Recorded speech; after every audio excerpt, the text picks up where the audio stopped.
जब तक आपने अपने अंतरतम को जाना नहीं और जब तक बाह्य से ही उसको जानते रहे, तब तक आप समझ ही नहीं सकते।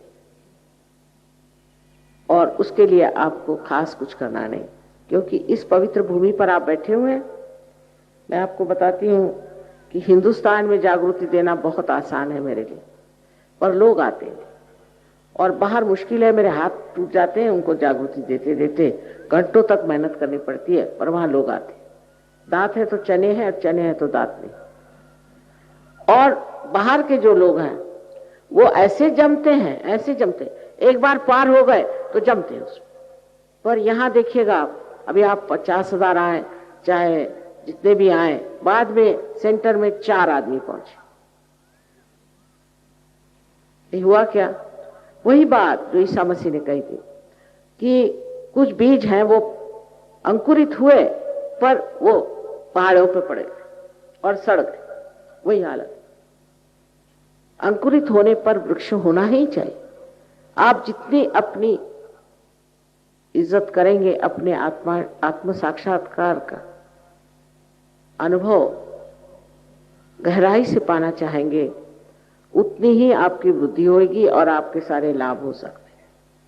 और हम अपने भारतवर्ष को भी एकदम बहुत सुंदर सा एक आदर्श जो लोगों ने सोचा था, ऐसी हालत में पा सकते हैं। सारी दुनिया इस भारतवर्ष के चरणों में आई, क्योंकि वो एक वृक्ष की तरह बाहर बहुत बढ़ गए,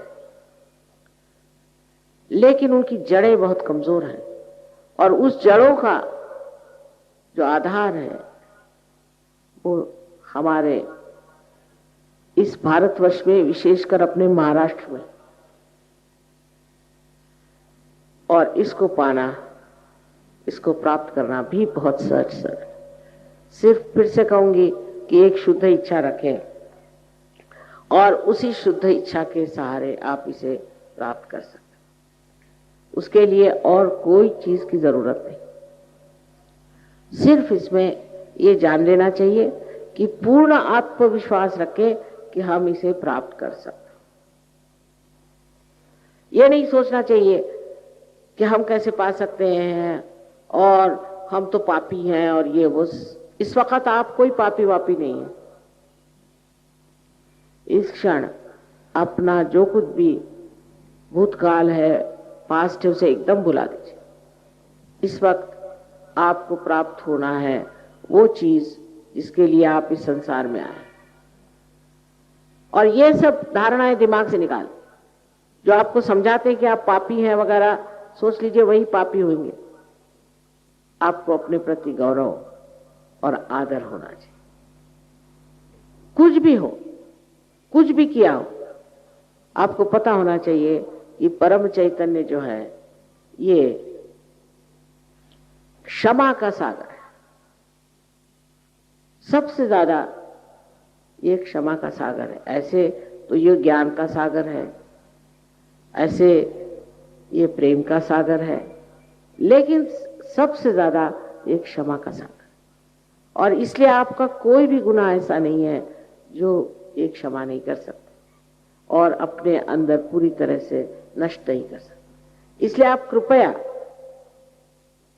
ये जान लीजिए कि अपने प्रति एक प्रसन्न चित्त रहना चाहिए इस वक्त। और जो और भी आसान चीज है वो है कि आप सबको एक साथ क्षमा करें। बहुत से लोग कहते हैं क्षमा करना बड़ा कठिन है, पर सोचिए कि आप क्षमा करते हैं तब आप करते क्या है? कुछ भी नहीं करते। क्षमा करते वक्त आप क्या करते? कुछ भी नहीं करते। और क्षमा नहीं करते तो भी कुछ नहीं करते। तब जब आप क्षमा नहीं करते तब दूसरों के हाथ खेलते हैं, गलत लोगों के हाथ खेलते हैं, क्योंकि आप ऐसे लोगों के बारे में सोचते रहते हैं जिन्होंने आपको दुख दिया और आप अपने को दुख देते रहते हैं, नाराज होते रहते हैं, परेशान होते रहते हैं। इसलिए अगर आप अभी सबको एक साथ क्षमा करें, उनके बारे में सोचने की भी जरूरत नहीं, कोई सोचने की जरूरत नहीं, ऐसे ही क्षमा करें। क्षमा करते ही आप देखेंगे अभी बड़ा हल्कापन हो जाए। सबको एक साथ क्षमा कर दिया, क्योंकि जो आज्ञा का चक्र है ना, ये बहुत संकीर्ण है और इसके अंदर से कुंडलिनी को निकलने के लिए चाहिए कि वो जरा सा खुल जाए। वो क्षमा करने से खुल जाएगा। अपने को किसी चीज में दोषी नहीं समझना चाहिए। अब ये अंग्रेजी तरीका है, उठे सुठे सॉरी सॉरी सॉरी। आजकल, पहले हम लोग तो जब छोटे थे, मतलब हम तो बहुत उम्र है हमारी, तो हम लोग तो आई बेग योर पार्डन कहते थे। तो आजकल ये सॉरी भाई, सॉरी काहे के लिए? सुबह उठो तो सॉरी, शाम को उठो तो सॉरी, हर चीज में सॉरी कहें। अपने को किसी चीज के लिए दोषी समझना, छोटी छोटी चीज में। अंग्रेजी तबीयत ऐसी होती कि अगर आपने चम्मच को उल्टा पकड़ लिया तो हो गया, आप काम से गए। ऐसे ही विचित्र लोगों को क्या कहना चाहिए? अरे भाई, कोई किसी को मार डाले या कुछ करे तो ठीक है, उसी पे वो रात दिन रोते रहेंगे कि अरे मैंने तो चम्मच उल्टा पकड़ लिया था। तो क्या हो गया? ऐसी जो संस्कृति है उथली बिल्कुल, कि चम्मच कैसे पकड़ते हैं आप और कप कैसे पकड़ते हैं और खाना आप कैसे खाते हैं, अरे इसमें रखा क्या? ऐसी उथली संस्कृति के लोग जो हैं वो अपने को बहुत दोषी समझते हैं। हिंदुस्तानी कम है ऐसे, तो उनका ये चक्र पकड़ता, और जब ये चक्र पकड़ता है तो इससे अनेक बीमारियां हो सकती है। तो स्पॉन्डिलाइटिस नाम की जो बीमारी है, जिसमें हड्डियां हिल जाती हैं, या अंजाइना नाम की बीमारी है।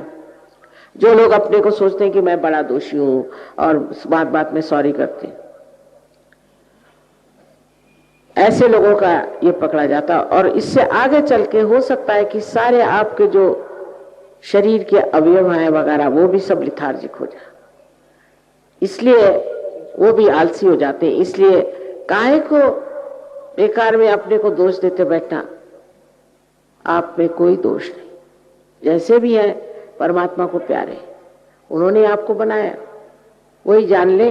जो कुछ भी दोष है या निर्दोष है वही जान ले। आप क्यों अपना कायदा कानून चलाते हैं, अपना न्याय देते हैं, अपना जजमेंट करते हैं? उनको करने दीजिए, और नहीं तो कुंडलिनी है, वो अपना जजमेंट दे दे, पर आप अपने को दोष मत दीजिए।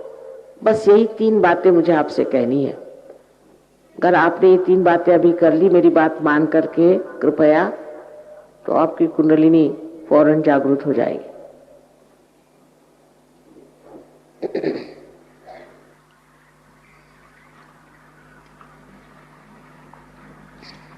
यह है कि आत्म साक्षात्कार के बाद हम पूरी तरह से इसमें अपने को ढालेंगे और अपना हम इस परम चैतन्य का जो भी योग हुआ है उसको स्थापित करेंगे। ऐसा वचन ही देना पड़ेगा, क्योंकि आधा अधूरा काम कभी भी फायदा नहीं करेगा। फिर 10 दिन बाद आप आके पहुंचेंगे कि माँ मुझे ये बीमारी हो गई, फिर उसके बाद आएंगे माँ मुझे वो हो गया। तो रात दिन जैसे धोबन कपड़े धोती है, ऐसे मैं भी आपकी रोज सफाई करके फिरूं, ये ठीक नहीं। इसलिए आज ही निश्चय कर लें कि हम इसमें गहरे उतरेंगे, अपने को पूरी तरह से पाएंगे और हम अपनी सारी शक्तियों को पूरी तरह से प्रभावित करेंगे। क्योंकि मैंने कहा है कि परदेश में जो हुआ है वो एक शुष्क पेड़ की तरह बढ़ रहे है और उसका पानी इस देश में है, यहां आपके पास, इसे आप प्राप्त करें।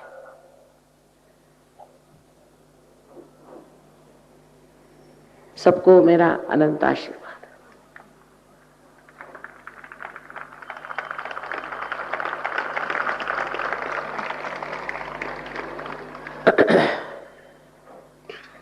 अब इसमें बहुत, मैंने आपसे कहा कि आप जहां बैठे हुए हैं यही पुण्य भूमि है। क्या बताऊं मैं आप लोग विश्वास नहीं करेंगे कि हमारा देश एक योग भूमि है। किसी को समझता नहीं, इसलिए कि वो अभी आध्यात्म में उतरे नहीं। परदेश से जो यहाँ आते हैं लोग हमारे पास, वो प्लेन से उतरते ही जमीन को चूमते हैं, नमस्कार। इसी योग भूमि में हमें योग प्राप्त हो, इतनी इज्जत वो करते हैं इस देश की।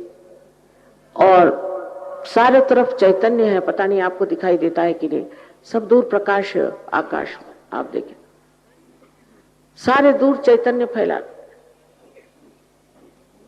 इसका पूरा फायदा मैंने उठाया है और आप लोग भी उठाइए, क्योंकि ये हम सबके हित के लिए, सबके भलाई के लिए।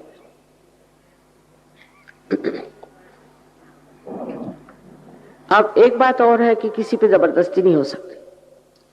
जिनको सहयोग करना है वो करें और जिसको नहीं करना है वो जाए, क्योंकि ये समय ऐसा आया हुआ है जिसको कि कहते हैं लास्ट जजमेंट।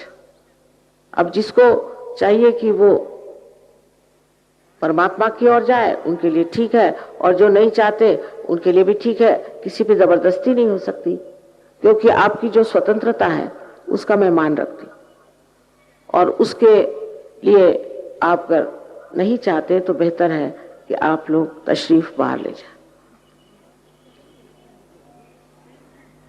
इसके लिए कोशिश करने से भी नहीं होगा। जो यहाँ क्रिटिसाइज करने बैठे हैं और बड़े घोड़े पे सवार आए हैं, उनको नहीं मैं पार कर सकती, माफ करिए। सिर्फ वही लोग पार होंगे जो जानते हैं नम्रता पूर्वक कि हमें अपने आत्मदर्शन को प्राप्त करना। सो आप सबसे ये विनती है कि जो लोग नहीं चाहते वो कृपया यहाँ से बाहर चले जाएं तो अच्छा होगा, और जो लोग खड़े हैं वो कृपया बैठ जाएं। इस जमीन का फायदा उठाना चाहिए। बस सुन गया।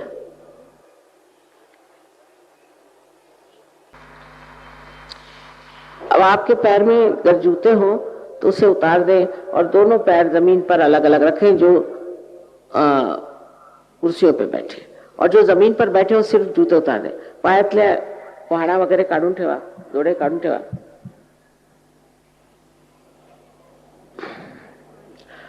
आणि जमलं तर टोप्याही काढा। आई समोर कशाला टोपी पाहिजे? मी काय मिनिस्टर नाही आहे। आईचा हात नेहमी डोक्यावर असतो,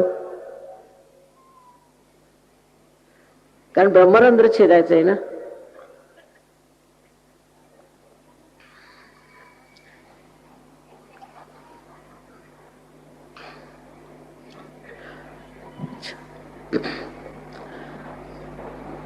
दोनों पैर अलग अलग रखिएगा, क्योंकि ये दो शक्तियां हैं, लेफ्ट एंड राइट, जिसके बारे में आप बाद में जान जाइएगा पूरी तरह से। अभी जो है दोनों पैर अलग अलग रखिए। जो लोग कुर्सियों पे बैठे, अब दोनों हाथ मेरी ओर ऐसे करें। चश्मे भी उतार दीजिए, क्योंकि अब आंख बंद हो जाएगी आपकी, तो कोई जरूरत नहीं। दोनों हाथ ऐसे करें।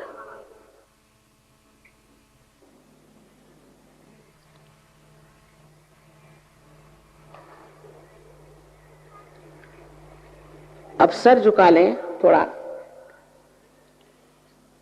और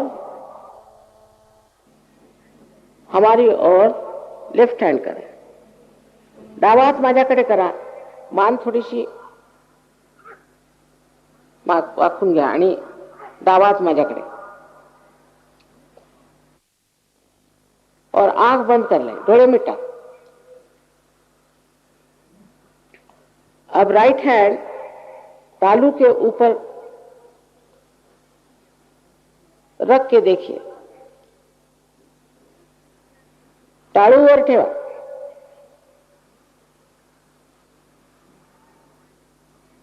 वर म्हणजे आधांतरी, डोक्यावर नाही, टाळूवर आधांतरी धरायचं।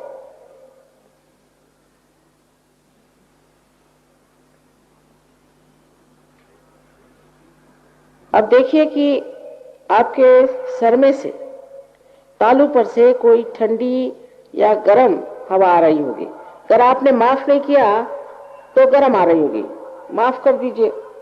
ठंडी या गर्म हवा। आदि शंकराचार्य ने कहा है सलीलम सलीलम, ठंडी ठंडी, किंतु गर्म भी आ रही है तो कोई बात नहीं। अच्छा, अब फिर से राइट हैंड मेरी ओर करें, गर्दन झुकाएं और लेफ्ट हैंड से देखें कि सर से तालू से ठंडी या गर्म हवा आ रही क्या? किसी किसी को बहुत नजदीक आती है और किसी को दूर। और आप अगर हाथ घुमा के देख लें तो आप महसूस कर सकते हैं। उजवा हात माझ्याकडे करायचा आणि डावा हात डोक्यावर अधांतरी धरायचा, मान वाकून घ्या आणि बघा थंड किंवा अशी गरम हवा डोक्यातून येते का? जर तुम्ही क्षमा नसेल केली तर गरम येणार, पण जर क्षमा केली आता तर थंड यायला सुरुवात होईल. अधांतरी धरा, डोक्यावर नको. टाळू कुठे माहिती ना? बरोबर टाळूच्या तिथे अशी फिरवून बघा, कुणाला जवळ येते कुणाला दूरवर. आता डावा हाथ माझ्याकडे, लेफ्ट हैंड मेरे तौर करे और फिर सर झुका ले. अब राइट हैंड से देखिए ठंडी हवा आ रही या गर्म हवा आ रही. बिल्कुल सर के ऊपर नहीं पकड़ना है, अधांतरी माने उससे दूर, सर से दूर, तालू पर, फॉन्टेनेल बोन एरिया जिसे कहते हैं वहां पर. और देखिए कि ठंडी या गर्म हवा आ रही है या नहीं.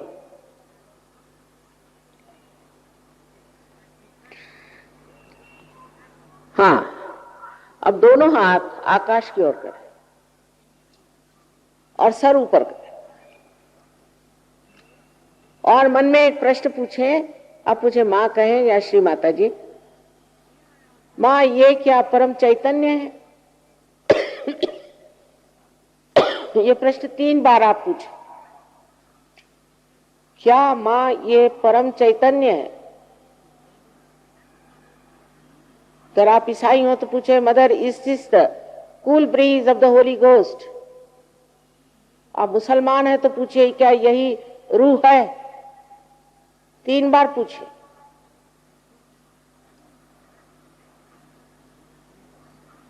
अब हाथ नीचे करें, दोनों हाथ मेरी ओर ऐसे करें और मेरी ओर देखें. निर्विचार हो गए. आप हो सकते हैं निर्विचार.